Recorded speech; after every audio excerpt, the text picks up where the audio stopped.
In the realm of movie game adaptations, there have been many great ideas and missed opportunities seeing interesting titles be released on a wide range of gaming consoles over the generations. This video we will dive into the library of the Sega Saturn, which saw a number of movie adaptations added to the system during its lifespan, with some games reaching great heights of success while often considered among some of the greatest games ever that would also be added to other consoles and systems of the time along with the Sony PlayStation. Many of these games present a variety of elements, with some being better than others, but regardless, they appeal to many different players. So we will be looking at these titles that found a home on the Sega Saturn.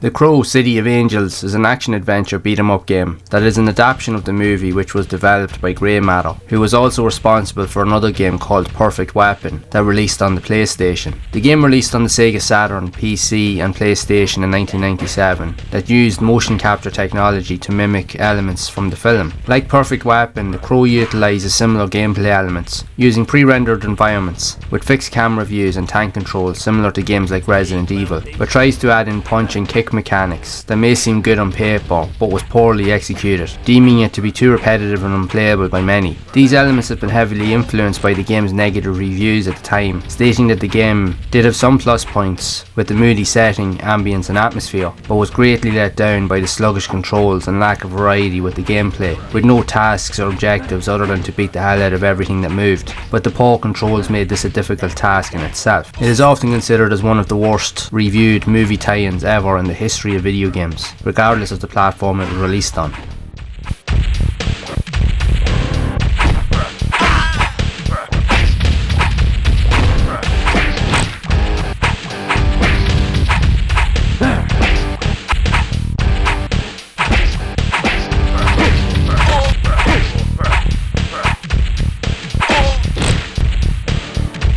Hey, clown face.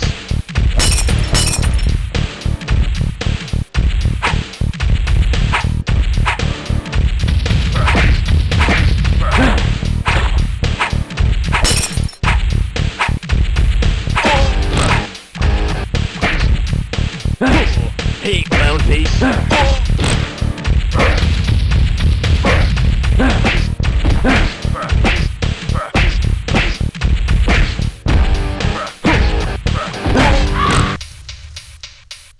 Just one fix. I need it. Just one fix.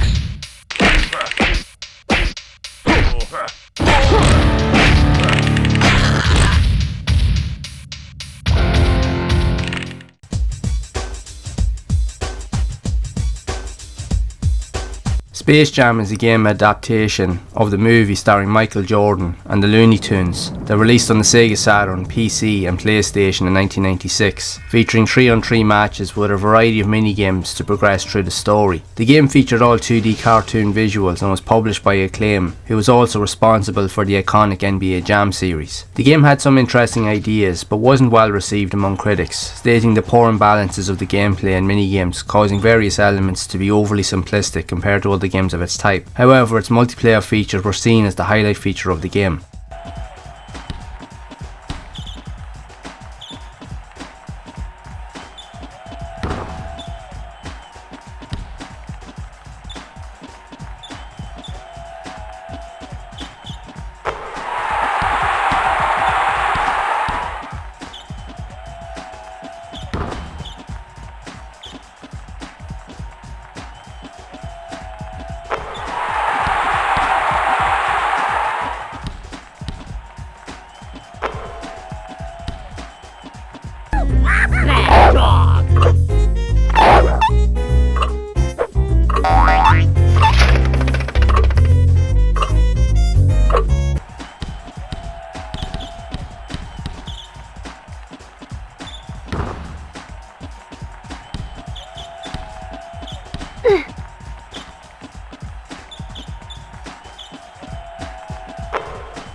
Street Fighter the movie was released on both the Sega Saturn and PlayStation in 1995, being an adaptation of the film using digitised sprites and images for the character models, with a variety of game modes from single player campaigns, 2-player head-to-head combat, and a movie battle mode that would follow events from the film's story, playing as Guile. The game would be a high seller on the PlayStation, as the game would be among the original launch titles of the console, but would receive mixed reviews on both versions regarding a number of playable aspects or glitches that could affect the experience. The console versions would also present a very different experience from the arcade original, as these versions felt like more of a reimagining of Street Fighter 2, but with the digitised sprites from the movie. While that isn't a bad thing in itself, fans were expecting a different experience close to the arcade version, but it would be very different, which didn't help the game's reviews. While the game does utilise digitised visuals, the gameplay is more similar to games like Mortal Kombat, and plays better than you might think. But again, fans were expecting something similar to the icons of early arcade games and during the console generation. It is worth a try at least, but do I think it's one of the worst fighters ever? No, not at all. It's not the best movie adaptation, I agree, but it is a solid fighter. Honestly, there are worse games out there.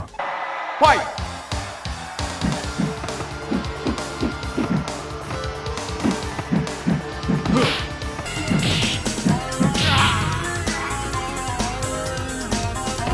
You win!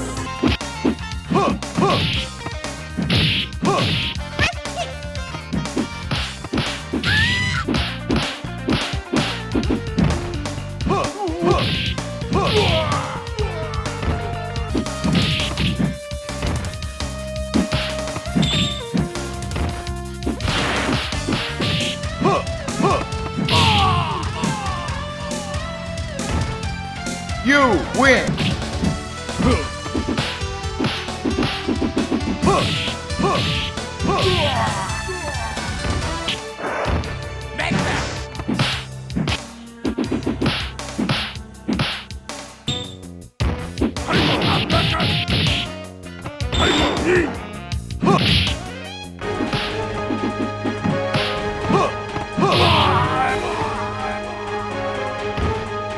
You win!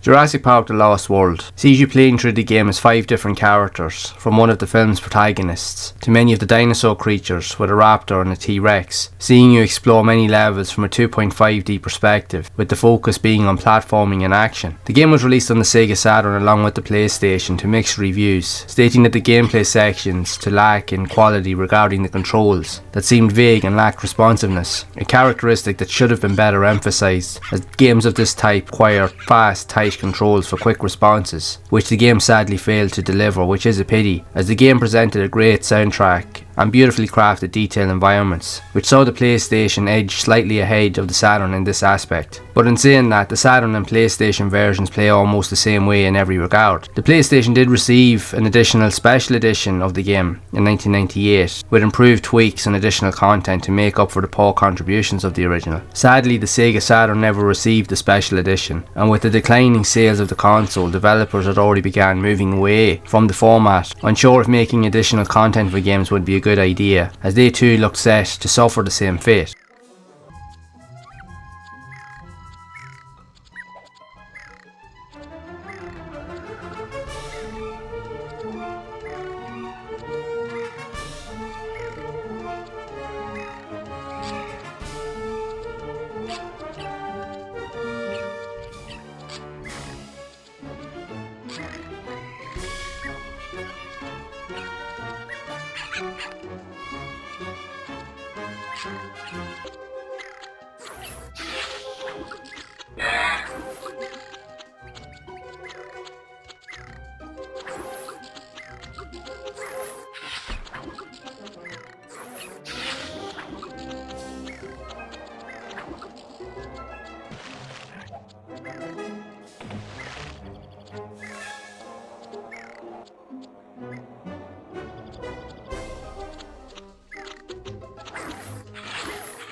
Independence Day was released in 1996 and is a combat flight simulator video game that is based on the film. The game's main campaign presents a number of time-based missions with specific objectives that must be completed before any progression can be made to future stages. There are many different fighter jets to acquire and unlock as you play, that all have different attributes and qualities to suit specific situations, making it easier or more difficult depending on your choices. The game also made use of a multiplayer mode on the console versions, allowing for one-on-one combat either through split screen or with the Saturn or PlayStation system link cables, with the PC version having access to online play. The game saw strong sales upon its release, but wasn't as well received among critics, stating that the gameplay, although while good, was quite restrictive and could become repetitive very quickly, but found the multiplayer modes to be among its best qualities.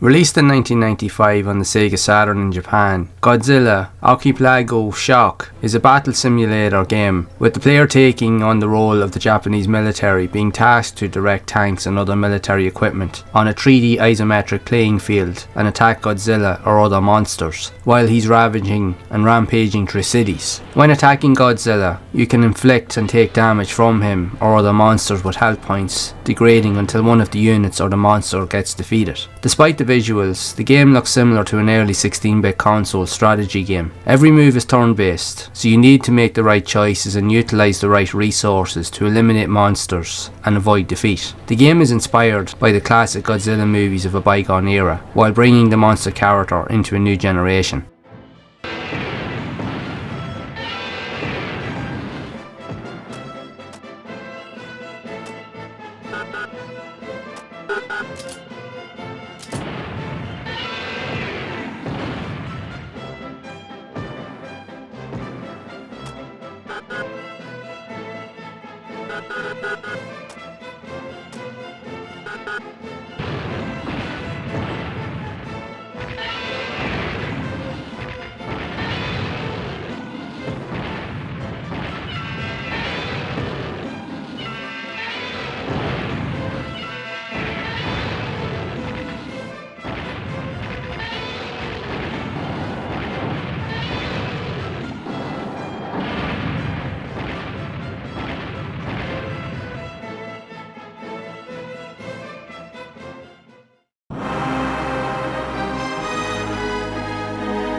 Batman Forever, the arcade game, released on the Sega Saturn, PlayStation and PC in 1996. There would be a direct port of the arcade original, playing as a beat-em-up in a similar style to icons with Streets of Rage, Final Fight, Double Dragon and Golden Axe, seeing you play as both Batman and Robin across many levels, defeating waves of enemies and boss characters to try and stop both the Riddler and Two-Face from causing chaos throughout Gotham City. The game utilises digitised sprites for its characters and animations, and was well received regarding reviews, but by the time the game was released, the beat-em-up genre had declined in popularity. Both console versions played identical apart from some minor cosmetic differences, but essentially were the same, yet slightly lacked the finesse of the arcade version.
Resident Evil would be ported to the Sega Saturn a year after the original PlayStation release to give players a taste of the epic survival horror experience that would completely revolutionise the horror games genre in its entirety. The main reason why I'm mentioning it here is that movie adaptations of the game were made in later years to try and capitalise on the success of the franchise, but unfortunately, as we know, it was one of the many instances where movie creators were simply unable to follow the plot set in motion with the games, instead to create their own take on proceedings. But many iterations and sequels were created in the movie world, as it does have its own distinct following, but just isn't loyal to the game's concept. Still, the original Resident Evil is by far one of the most recognised games of all time, and the Saturn version is a great addition that is equally as great as the PlayStation and PC versions.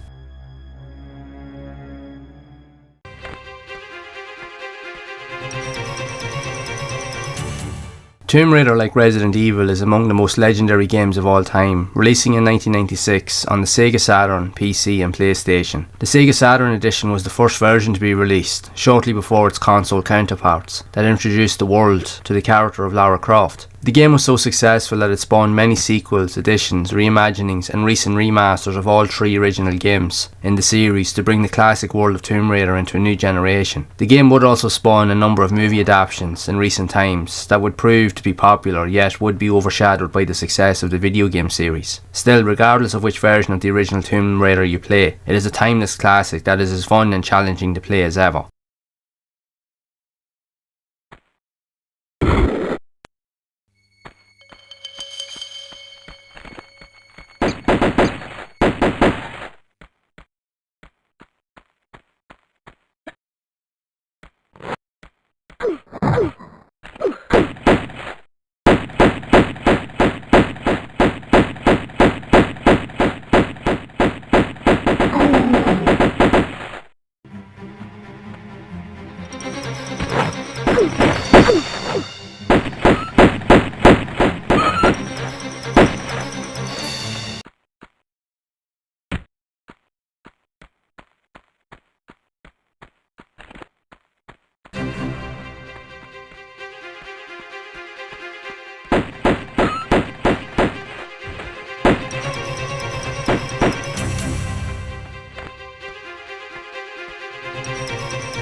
Known as Dynamite Deca in Japan, Die Hard Arcade is one of the first ever 3D textured polygonal beat-em-ups in video games. The game utilises many gameplay mechanics and features seen in classic beat-em-up games, while also implementing quick-time events during levels that can alter the locations you'll end up in during each stage, adding to the replay value if you want to find every secret and hidden location within the game. There is also a co-op mode available to provide experiences similar to icons like Streets of Rage and Golden Axe. The Die Hard license is used to great effect that has you fighting through many locations that take inspiration from the first movie's Nakatomi Plaza. A sequel was later released on the Sega Dreamcast, but without the Die Hard license. I managed myself to pick up a copy of the game a few years back before the prices went crazy, and it is so much fun to play. But if you can manage to afford it now, well, good luck to you, but it's still worth having in your collection. But overall, the action in the Die Hard Arcade is way over the top, crazy, challenging and lots of fun, and it is often considered as one of the greatest beat 'em ups in the genre, and the Saturn did an excellent job with its arcade port, being among some of the greatest games ever on the console. So if you're definitely a fan of the Sega Saturn and love classic beat 'em ups, you simply need to play this game.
Alien Trilogy is often considered as one of the best movie-to-game adaptations of all time, and the Saturn port is a great addition to the console's lineup of excellent titles. The game would also be released on the Sony PlayStation and PC, and seeing you play through events and scenes from the original 3 movies, playing from a first-person perspective with combat and gameplay mechanics similar to id Software's iconic Doom, that would see you hunting for weapons, ammo and resources to defend yourself against the terrifying alien xenomorph that lurk in the shadows of the dark atmospheric corridors, rooms and environments that you will have to explore. The Saturn port plays very similar to the other versions, with a great mix of gameplay and tension to keep you on edge, never knowing where the next threat will appear from. Alien Trilogy is often regarded as one of the greatest FPS games of all time, with great gameplay and weapons, with some of the most atmospheric and tension-filled environments ever seen in video games during the Sega Saturn and PlayStation generation.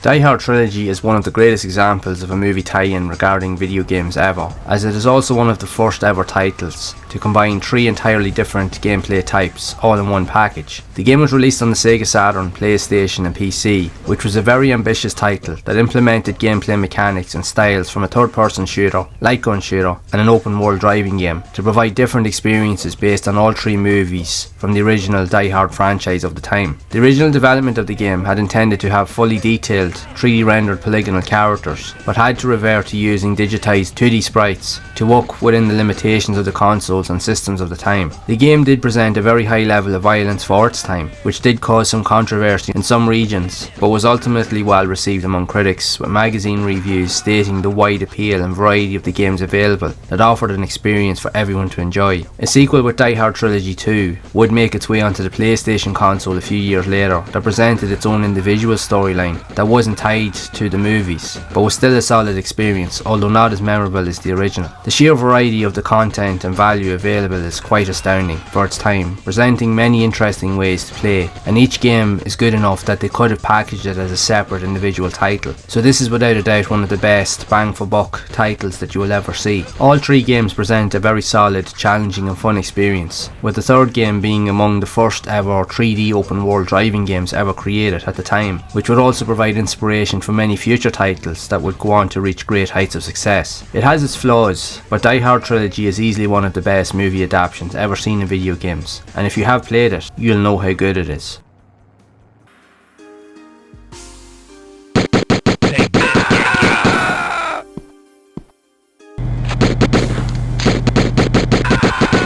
Let him get away. Nice! Happy trails. Take this. Get him!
Someone give me some aspirin.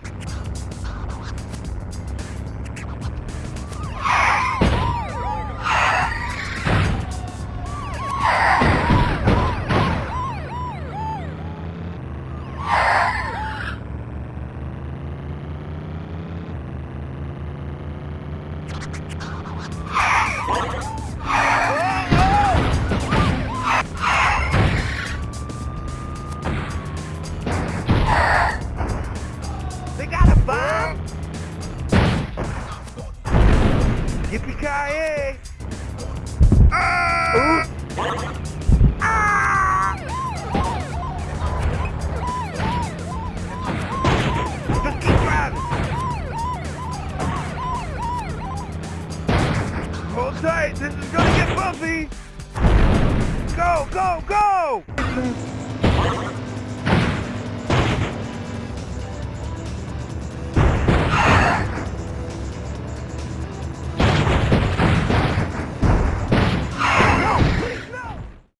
The Sega Saturn itself didn't have as many movie titles available compared to other consoles with the likes of the Mega Drive, Master System and Game Gear, but many of those games were able to display what the console could do, with some having different features and additions that weren't seen on other console versions, which provides a lot more reasons to experience them if you are a fan of the movies mentioned here. The Sega Saturn itself is a very underrated console that has a lot more to offer that we must look into further to discover the many hidden gems that have been lost in time, which is why you should simply check out this next video that will unearth the stories behind the long forgotten games of this interesting system.